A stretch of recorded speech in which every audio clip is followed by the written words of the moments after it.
ಇಲ್ಲಿ ತನಕ multi star cinema ಅಂತ ಹೇಳ್ತಾ ಇದ್ವಿ, ಈಗ ಮಲ್ಟಿ ಪ್ರೊಡಕ್ಷನ್ ಸಿನಿಮಾ ಅಂತ ಕೇಳೋಂತಾಗಿದೆ. ಒಂದೊಳ್ಳೆ ಬೆಳವಣಿಗೆ. ಸೊ ಈ ಸಿನಿಮಾ ಯಾಕಂದರೆ ಇಂಡಿವಿಜುವಲ್ ಎಲ್ಲರಿಗೂ ಒಂದೊಂದು ಪ್ರೊಡಕ್ಷನ್ ಮೂಲಕ ಸಿನಿಮಾ ಮಾಡೋ ಎಲ್ಲ ಕೆಪಾಸಿಟಿ ಇರುವಂಥ ಮಧ್ಯದಲ್ಲೂ ಕೂಡ ಈ ಥರ 3 ಪ್ರೊಡಕ್ಷನ್ ಸೇರಿ ಸಿನಿಮಾ ಮಾಡಬೇಕು ಅಂತ ಯಾಕೆ ಅನಿಸ್ತು? 3 ಜನದಲ್ಲಿ ಯಾರು ಉತ್ತರ ಕೊಡೋದು?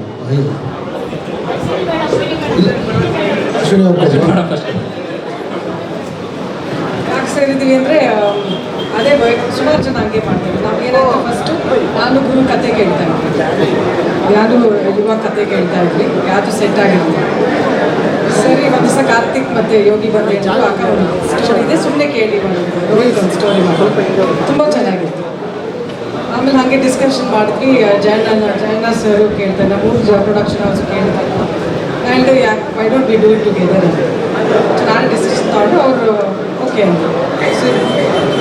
ಕತೆ ವಿಚಾರದಲ್ಲಿ ಎಷ್ಟು ಕಾಡಿದೆ ಸಿನಿಮಾ ಅಂತ? ಕತೆ ವಿಚಾರದಲ್ಲಿ ಎಷ್ಟು ಕಾಡಿದೆ ಕತೆ ಸ್ಕ್ರೀನ್ ಪ್ಲೇ ಆಗಲಿ?